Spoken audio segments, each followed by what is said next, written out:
So I was a coal miner at Energy Fuels. This was like 1978.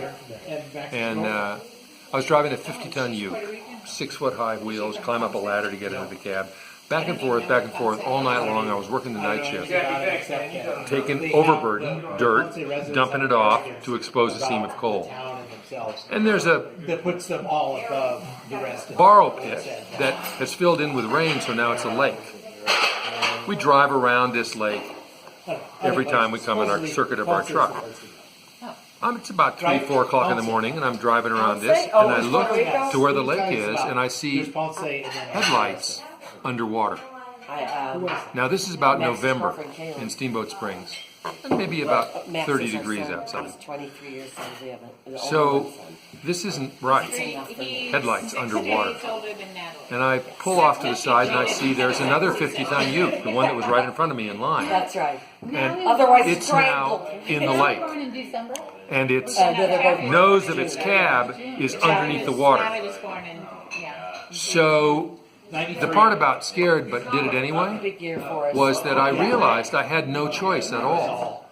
I didn't know if this had happened 1 minute ago or half an hour ago, but I knew I had to climb out and get in that water and dive down to where that cab was and see if there was somebody trapped in there. Right, there's still stuff to catch up. So I went in the water, and it was just as cold as you'd think. And then got to the end of the truck where the cab was, and then had to submerge myself. And I mean, that water was cold. And I managed to stick my foot in through the window. So that let me, the window was open. So that told me something.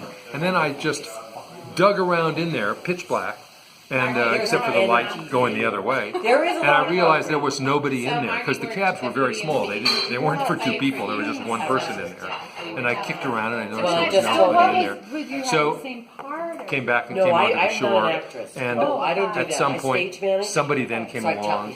And by that time, I was in convulsive shakes, just shivering like I'd never shivered before, just racked with shakes. And they took me in, and it turned out, in fact, that the guy had come out of it, and somebody picked him up with a pickup, the supervisor, and taken him in. But they hadn't thought to post somebody there for the next truck that was going to come by.